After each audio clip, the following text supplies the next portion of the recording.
안녕하세요. 구석 성경과를 시작합니다. 열왕기하 1장에서 5장까지 저희가 열왕기하를 드디어 들어가게 되는데요. 저희가 어떤 이야기가 펼쳐지는지 말씀을 보니까 참 재미있으시죠? 예, 흥미진진한 이야기들이 많이 있는데 저희가 하나씩 살펴보도록 하겠습니다. 자, 저희가 지난주에까지 살펴봤던 열왕기 상들 까지의 왕들, 솔로몬 직후죠. 어떤 왕들이 있었는지 좀 살펴보면 우리 북이스라엘에는 여로보암 왕이 시작했죠. 그 다음에 나답, 바하사, 엘라, 시므리, 오므리, 아합, 그 다음에 저희가 지난주까지 본 거는 이 아하시아 왕까지 저희가 북이스라엘에 있었다라고 성경이 나오고, 남유다는 르호보암, 아비암, 아사, 여호사밧까지 열왕기 상에 기록이 되어져 있습니다. 자, 그래서 오늘 그 열왕기 하부터 시작될 우리 그것은 무엇이냐면 바로 이 아하시아가 죽는 장면이 열왕기하 1장에 기록이 되어져 있는 겁니다. 자, 아하시아가 죽게 되는데 저희가 모압과의 그 관계 안에서 이야기가 이루어지거든요. 지도를 보시면 조금 잘 안 보이시지만 여기 유다가 있습니다. 남유다가 여기 있고 여기 북이스라엘이 있죠. 남유다, 북이스라엘이 있고, 자, 이따가 살펴볼 거긴데 에돔은 남유다 밑에 조그맣게 있는 게 에돔입니다. 그리고 그 옆에 보면 모압 있죠. 여기 사해가 있고 요단강이 있는데 그 동편, 동쪽 편에 모압이 있고 암몬이 있고 아람이 있고, 그다음에 여기 블레셋이 이쪽에 있고, 그렇게 기억하시면서 지도를 기억하시면서 이 말씀을 읽으시면 훨씬 더 이해하기에 도움이 되실 겁니다. 자, 그래서 이 모압은요 유다하고 가깝잖아요. 그래서 모압은 이 남유다의 다윗 시대 때부터 이 조공을 바쳐왔던 사람들이에요. 그런데 이스라엘이 남유다와 북이스라엘하고 이렇게 분리가 되면서 북이스라엘의 국력이 많이 약해지고 있다 보니까 이 반역을 하게 됩니다. 그래서 모압이 원래 이 북이스라엘에 계속 조공을 바쳤었는데 바치지 않아요. 아합 왕 때부터 바치지 않게 됩니다.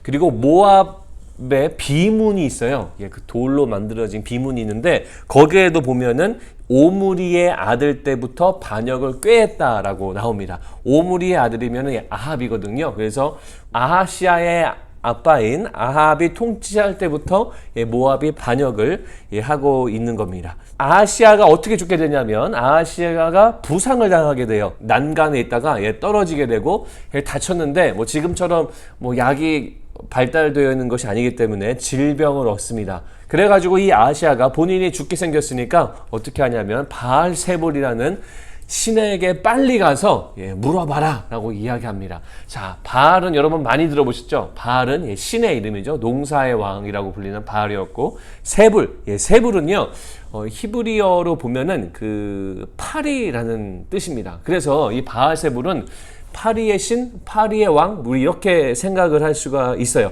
그런데 진짜 파리의 신을 이방 사람들이 신봉한 것일 수도 있겠지만 성경학자들이 추측하기로는 파리의 신이라기보다는 이 바알을, 이 농사의 왕인 바알을 이 파리의 신으로 이렇게 격화시켜서 부르는 그러한 반어적으로 깎아내리는 그러한 표현일 것이다 라는 이야기를 합니다. 여러분, 그 악녀였던 이세벨 왕후 있었죠? 이세벨도 뒤에 세벨이 바로 이 세불, 이거하고 같은 뜻입니다. 그렇기 때문에 이 바알세불이라는 말은 이 바알을 격하해서 부르는 그런 표현이다라고 저희가 그렇게 아시면 되겠습니다. 나중에 복음서에 가면은 예수님 시대 때 이 바알세불은 이 사단의 칭호로 사용되는 거죠.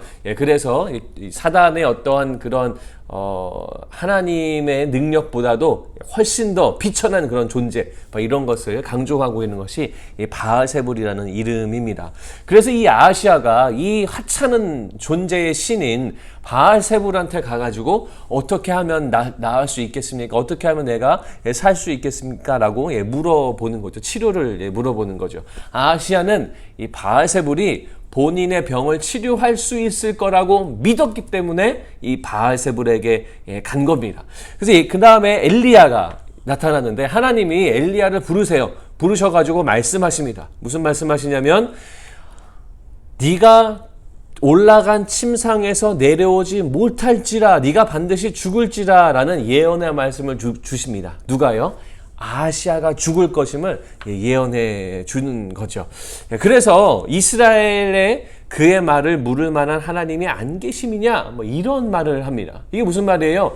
하나님이 이스라엘에 계심에도 불구하고 아하시아 너는 왜 하나님께 묻지 않고 이 하찮은 신인 바알세불에게 묻고 있냐라는 그러한 말입니다. 여러분, 아하시아는 왜 바알세불에게만 묻고 하나님께는 묻지 않았을까요? 왜 그랬을까요? 믿지 않으니까 안 물은 겁니다. 그리고 하나님의 말씀이 들린다 하더라도 그것을 따르고 싶지 않기 때문에 따르려고 하자 하는 그러한 마음과 결단과 순종의 마음, 그 willing이 없기 때문에 묻지 않은 거예요. 바알세불에게 물은 겁니다.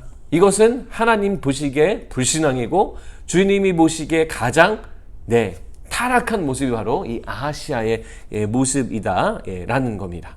결국은 이 아하시아는 하나님 말씀대로 죽임을 당하게 되면서 이제 왕권도 그 다음 왕으로 넘어가게 됩니다. 자, 그 다음 장에 보시면은 이제 누가 등장하게 되냐면 엘리야가 다시 이 내용의 핵심 주제로 넘어오면서 엘리야가 어떻게 승천했는지를 2장 말씀에서 알려주고 있습니다. 엘리야는 죽지 않고 승천한 두 사람 중에 한 명이었죠. 또 다른 사람은 누구였죠? 엘리야가 있고 에녹이 있었습니다. 여호와께서 데리고 가셨다. 본인이 가려고 노력한 것이 아니고 하나님이 데리고 가셨다. 성경에 나와 있습니다. 엘리야가 승천하기 직전에 어떤 일들이 있었냐면 처음에 길갈에 있다가 베델로 옮겨졌다가 그 다음 여리고로 갔다가 요단으로 갔다가 하나님이 계속 부르시죠. 베델로 와라, 여리고로 와라, 요단으로 와라 부르셔서 그 도시들로 가게 됩니다. 근데 엘리야는 갈 때마다 그 옆에 있던 엘리사에게 너는 오지 마. 너는 오지 말고 여기 있어라. 나는 간다. 이렇게 이야기를 합니다. 근데 엘리사는 뭐라 그러냐면 여호와의 살아계심을 두고 맹세하노니 나는 절대로 당신을 떠나지 않을 겁니다. 이러면서 끝까지 요단까지 따라가는 거죠. 엘리야는 왜 엘리사에게 오지 말게 했을까요?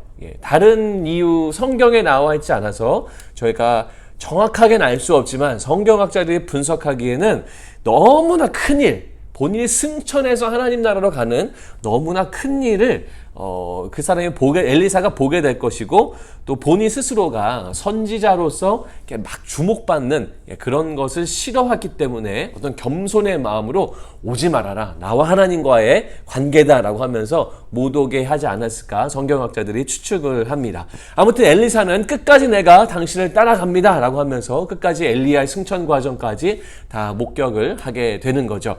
중간에 가면서 이 도시들을 이동하다가 이 선지자 50명이 등장을 합니다. 엘리사가 엘리야의 능력을 이제 받게 되는데 그것의 증인이 되는 사람들이 바로 이 선지자 50명입니다.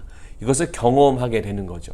중요한 것은 무엇이냐면 이제 엘리야는 승천해 갔고 엘리사가 그 다음 후계자로서 이 선지자 역할을 감당하게 되는구나. 선지자를 계승하는구나. 이것을 증인이 되는 사람들이 바로 선지자 50명. 하나님이 이것을 이 사람들에게 보여주시는 거죠. 자, 그 다음에 엘리사가 엘리야에게 요청하는 게 있어요. 엘리야가 물어봅니다. 넌 무엇을 원하니? 둘이 걸어가다가 물어봤는데 그때 엘리사가 이것을 이야기하죠. 성령이 하시는 역사가 갑절이나 내게 있게 하소서라는 말씀을 2장 9절에서 엘리야에게 하게 됩니다. 우리가 종종 기도할 때 이런 이야기들 많이 하죠. 갑절의 능력을 저에게 주시옵소서, 갑절의 능력을 우리에게 주시옵소서, 이런 기도를 하게 되는 거죠. 근데 이것은 어떤 의미냐면 이런 의미는 아니에요. 우리가 보통 생각하기에 저에게 성령의 능력이 엘리야보다 더블로 2배로 저에게 주셔서 제가 더 큰 일을 감당하겠습니다. 이것은 아닙니다. 이 뜻이 아니고 이 엘리사의 원래 의미는 어떤 뜻이냐면 이겁니다. 내가 엘리야 당신하고 동일한 일을 하기 위해서, 이건 선지자 일이죠. 동일한 일을 감당하기 위해서는 저에게는 2배 이상의 능력이 필요합니다. 그래야만 당신하고 똑같은 일들을 감당할 수 있는 그런 연약한 사람입니다. 저에게 그 갑절의 능력을 주세요 라고 말하는 거예요.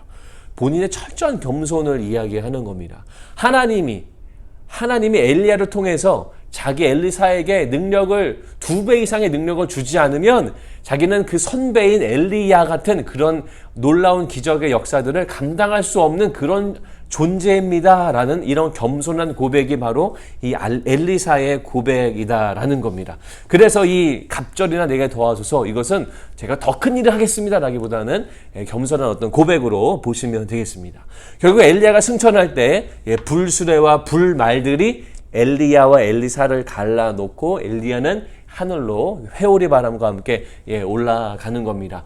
정확하게 회오리 바람, 그래서 우리가 상상하기에 어떠한 만화라든지 영화에서 보는 것처럼 바람이 일궈서 올라가는 것라고 우리가 생각할 수 있습니다. 그런 정확하게는 우리가 알 수 없지만 아무튼 하나님이 이런 자연의 현상들을 사용하셔서 엘리야를 데리고 가시고 주님이 의도하신 일이라는 것이 포인트입니다. 그것을 기억하시면 되겠습니다. 자, 이제 엘리야가 물러나게 되죠.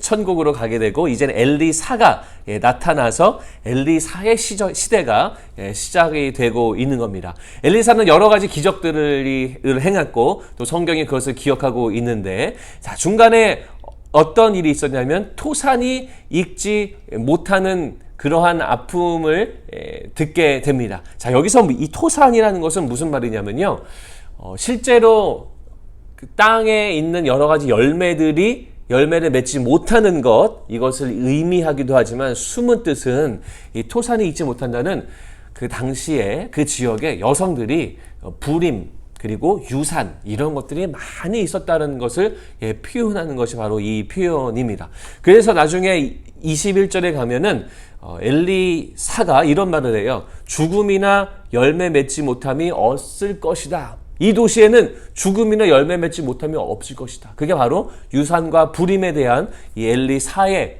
표현이고 예언이다. 저희가 그렇게 알 수 있는 겁니다. 그래서 그 동네가 고쳐져요. 사람들이 많은 열매를 맺고 또 행복해하는 그런 도시로 바뀌어지게 됩니다. 엘리사가 했던 기적이죠. 즉 뭡니까? 엘리사에게도 엘리야의 능력, 하나님이 주신 그 성령의 능력이 충만하구나, 있구나, 이것을 알려주는 거예요. 아, 너 엘리야 후계자 맞구나, 이것을 확인해주고 이제 그것을 계속해서 기록해 주고 있습니다. 그 다음에 재미있는 것이 있었죠. 작은 아이들 40명이 엘리사를 따라와가지고 막 조롱을 해요. 대머리야 막 이런 얘기를 하면서 조롱을 합니다. 여기서 말하는 작은 아이들은 우리가 생각하듯이 초등학생 아니면 프리스쿨러 이런 친구들이 아니고 젊은 청년들 20대나 혹은 30대 결혼을 전후한 그러한 사람들이라고 저희가 볼 수가 있습니다. 베델은 우상 숭배의 중심지였어요. 그래서 우상 숭배를 하는 그 젊은이들이 아무것도 모르는 하나님을 경외하지 않는 자들이 엘리사를 조롱하는, 집단적으로 조롱하는 매우 안 좋은 그런 행동들이었다라는 거죠. 레위기 말씀을 보시면 내가 들짐승을 너희 중에 보내리니 그것들이 너희의 자녀들을 움키고 너희 가축을 멸하며 너희의 수요를 줄이니 너희의 길들이 황폐하리라. 선지자를 비난하고 하나님의 일을 망령되이 하는 그런 자들에게 들짐승을 통한 하나님의 심판에 대해서 기록되어져 있습니다. 그렇기 때문에 이 작은 아이들 40명, 즉 젊은 청년들을 조롱했던 청년들이 찢김을 당해 죽게 되는 것, 이것은 하나님이 너무 오버해서 혼내신 거 아니야가 아니라 하나님의 원래 약속해 두신 율법의 말씀을 성취하시는 하나님의 심판이다라는 거죠. 이것을 통해서도 동일하게 엘리사는 하나님의 사람이구나, 하나님의 종이구나, 함부로 하면 안 되는 사람이구나, 이 율법과 연결되어 있는 사람이구나, 이것을 온 천하에 알려주는 내용이 바로 이 40명의 아이들이 죽임을 당하는 장면입니다. 자, 그 다음에 보시면은요, 이제 저희가 여호람이 등장을 하게 되는데, 저희가 여호람을 가기 전에 여호람이 어디에 위치했는지 좀 살펴보면, 자, 이스라엘 왕들이죠. 여로보암 시작해서 쭉 있다가 아하시아가 이제 죽고 이제 여호람이 왕에 오르게 됩니다. 자, 여호람은 아하시아의 아들이 아니고 저기는 아합의 아들입니다. 그래서 여호람과 아하시아는 이제 형제 관계, 브라더 관계로 저희가 알 수가 있고, 냠누자는 여전히 여호사밧 왕 시대입니다. 여호람과 여호사밧 왕의 시대죠. 자, 여호람이 어떤 사람이었는지 성경이 이야기를 하고 있어요. 그의 부모와 같이 하지는 아니하였으니. 자, 그의 부모는 누구였습니까? 예, 아합이었는데 아합은 바알의 주상을 섬기는 사람이었습니다. 산당에다가 바알 신상을 놓고 바알을 섬겼죠. 그런데 여호람은, 그의 아들이었던 여호람은 부모처럼 바알 신을 섬기지는 아니했어요. 섬기지는 아니했는데, 그래서 좀 더 여호와 하나님께 가까이 가는 듯한 인상이 들지만, 자, 그 다음 구절인 3장 3절 말씀에 보시면 여로보암이 이스라엘에게 범하게 한 그 죄를 따라 행하고 떠나지 아니하였더라라고 이야기합니다. 자, 여로보암, 북이스라엘의 첫 번째 왕이었죠. 이 첫 번째 왕이 무엇을 했습니까? 무엇을 했냐면 북이스라엘 첫 번째 대왕이었는데 금송아지를 제단에 세웁니다. 여호와 하나님을 섬겨야 될 그 제단에 금송아지를 세워서 너 이것도 제사하렴, 이렇게 하죠. 그 다음에 레위 지파가 아닌 자를 제사장으로 삼아요. 모세의 율법에는 정확하게 누가 제사장이 되어야 할지에 대해서 말하고 있지만 그렇지 않은 사람을 본인의 의미대로 제사장으로 세웁니다. 그 다음에 예배를 드릴 절기를 본인 마음대로 변경하는 것이 바로 여로보암 왕의 모습이었는데, 이 여호람은 부모처럼 바알 신상을 섬기지 아니했지만, 그것은 다 없애버렸지만, 처음부터 잘못된 금송아지와 제사장 문제와 절기 문제를 해결하지 않은 거죠. 그걸 그대로 답습하는 것이 바로 이 여호람의 모습이었다라는 겁니다. 죄의 해결은 신상 한두 가지를 없앤다고 해결되는 것이 아니다라는 거죠. 결국은 그 내면의 변화가 있어야 되고 심성의 변화가 있어야 되는데 여호람은 그렇지 못했다라는 겁니다. 자, 그래가지고요, 이 여호람이 모압을 공격을 합니다. 자, 모압을 공격하는데 아까 저희가 지도에 살펴봤죠. 저기 밑에 있던 모압이 북이스라엘에게 조공을 계속 바쳐야 되는데 어떻게 했어요? 배반해서 아합 왕 때부터, 이 여호람의 아빠 시대 아합 왕 때부터 조공을 안 바치기 시작하면서 이 여호람이 이제 계속 부글부글 끓은 거죠. 쟤네 왜 조공을 안 바치는 거야? 그래가지고 전쟁해야겠다라고 해서 그 남유다에 있던 여호사밧 왕과 남유다 밑에 있어 조그만 글씨 있었던 에돔, 그 에돔 왕이 이 남유다에 소속되어 있었는데 그 왕이 다 같이 모읍니다. 그래서 여호람, 여호사밧, 그다음에 에돔 왕, 요 세 명이 함께 모여가지고 이 모압을 전쟁하려고 전쟁을 치르게 되는 거죠. 전쟁 전에 뭐가 없습니다. 뭐가 없을까요? 하나님께 묻는 장면이 없어요. 올라가야 됩니까? 내려가야 됩니까? 이쪽으로 공격할까요? 저쪽으로 공격할까요? 묻는 장면이 없습니다. 전쟁을 해야 하는 명분, 모압을 공격해야 되는 이유도 뚜렷이 없습니다. 오직 모압이 북이스라엘에게 계속해서 바쳤던 조공을 다시 얻어내려는 그런 어떤 외교적인 접근법, 그것 때문에 지금 전쟁을 치르고 있는 겁니다. 자, 그런데요, 여러분, 자, 이 말씀 보세요. 이스라엘 왕이 여호람이죠. 슬프다. 여호와께서 이 세 왕을 불러 모아 모압의 손에 넘기려 하시는도다 하니. 자, 이게 무슨 말이냐면 이스라엘 왕과 남유다 왕과 에돔 왕 세 명이 모여서 이 모압을 치러 쭉 내려가고 있는데, 공격을 해서 막 가고 있는 동안 7일 동안 병사들과 또 그 말들과 함께 갔던 모든 그 동물들이 아무것도 먹질 못해요. 먹을 것을 못 찾아요. 이것을 경험하면서 이스라엘 왕이 뭐라 그래? 슬프다. 여호와께서 우리 왕 3명을 다 죽이게 만드시는구나 라는 고백을 하게 됩니다. 사실일까요? 여러분 10절이고 18절 말씀을 보실게요. 이것은 여호와께서 보시기에 작은 일이다. 여호와께서 모압 사람들도 당신의 손에 넘기시리니. 자, 이거는 누구 말이냐면 엘리사의 말이에요. 엘리사가 하나님의 말씀을 듣고 대언해 주는 말입니다. 즉 뭐예요? 하나님의 뜻은 뭡니까? 모압을 치는 것은 매우 작은 일이다. 그리고 모압을 너희들에게 넘겨주리라. 이것이 하나님의 뜻이에요. 그런데 지금 8구절 전 여호람은 뭐라고 말합니까? 슬픔을 느끼면서 우리를 다 죽이시는구나 라고 이야기하고 있다는 거예요. 하나님의 말씀은 손에 넘겨주리라.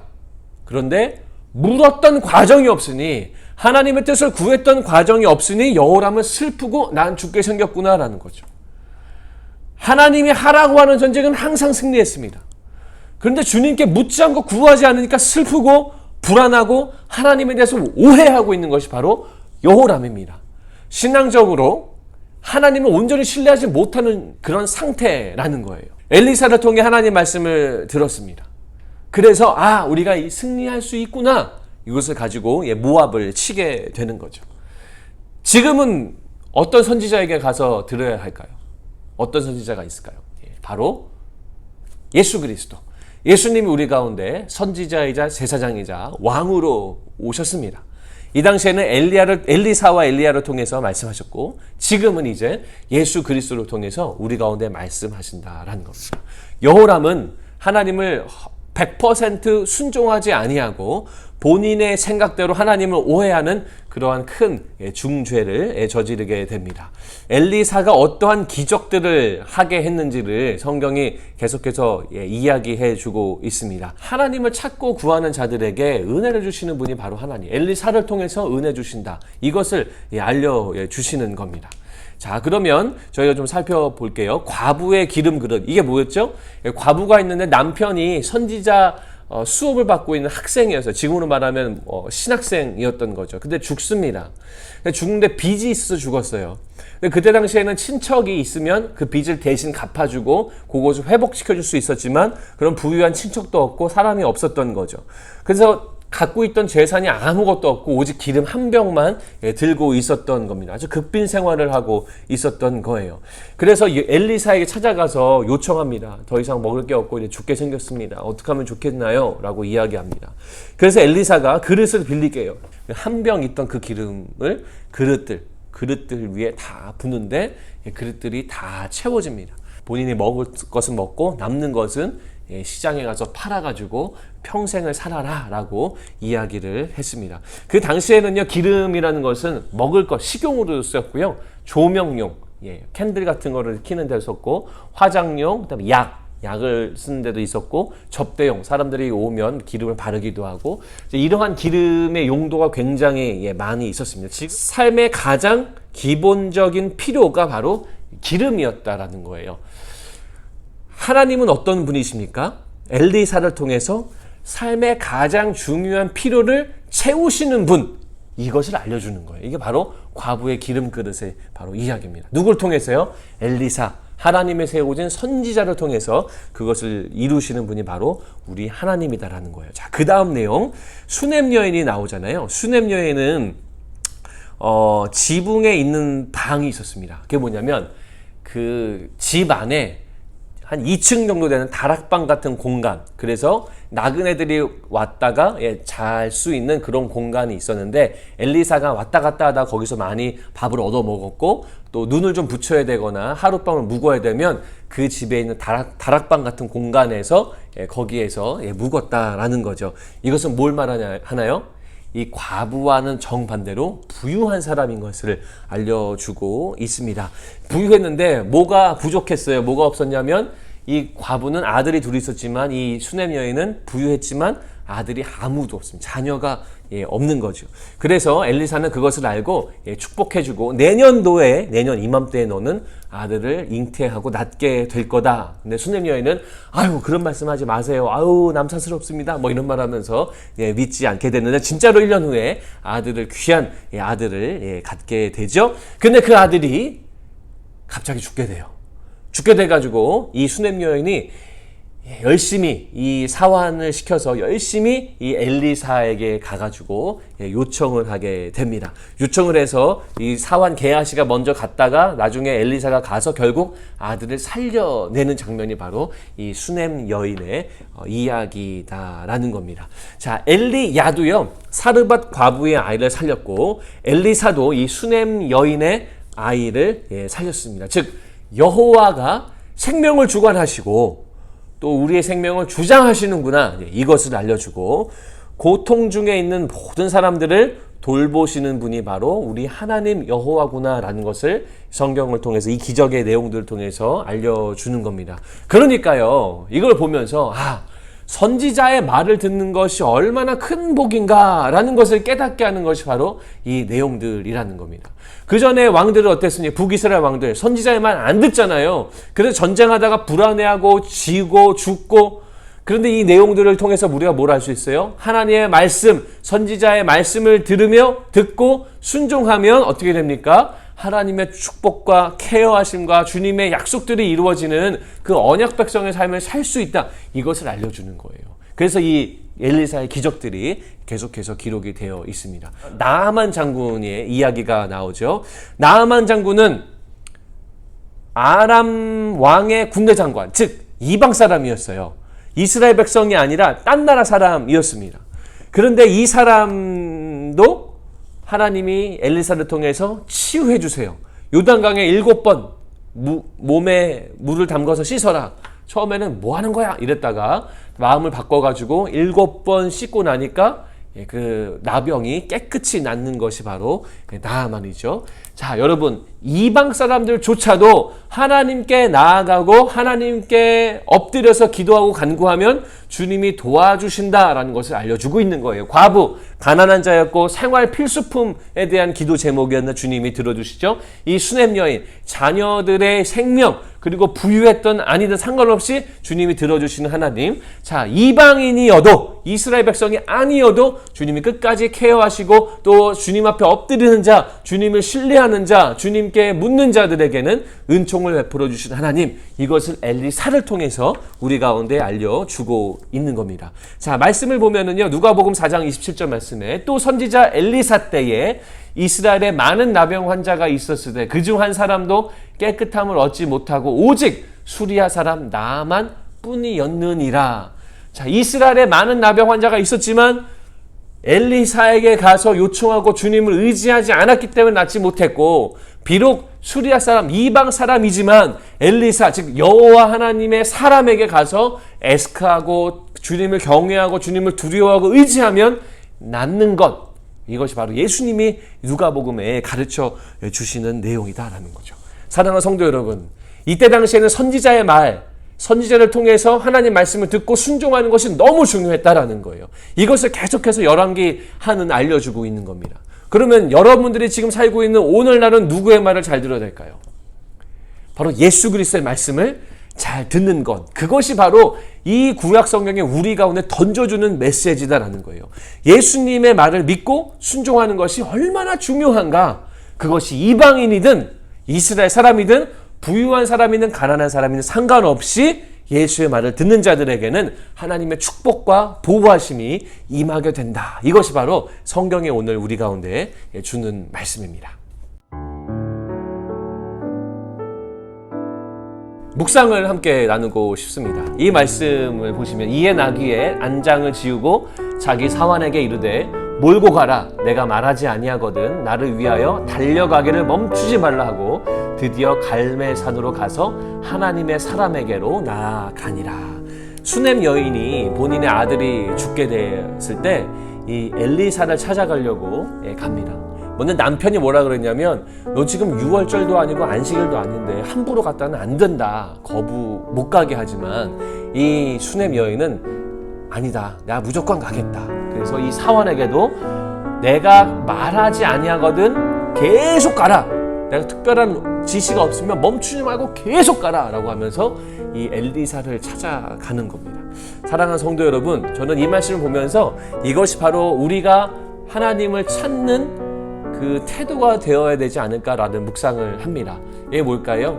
주변에서는 때로는 말리기도 하고, 주변에서는 하나님 또 다른 뜻이 있지 않을까 뭐 이런 이야기를 할 수 있습니다. 그런데 이 수냄 여인의 모습처럼 하나님 앞에 엎드리기 위해서 열심히 달려가는 이 모습, 하나님은 이런 사람들의 이 열정과 간절함을, 주님은 이것을 무시하지 아니하시고 하나님은 그 기도를 들어주시는 정말 인자의 하나님, 그런 사랑의 하나님이시라는 것을 여러분 꼭 기억하시기 바랍니다. 다음 주에는 열왕기하 6장에서 10장까지의 말씀을 함께 살펴보도록 하겠습니다. 한 주간도 승리하시고 다음 주 수요일 날 뵙겠습니다. 감사합니다.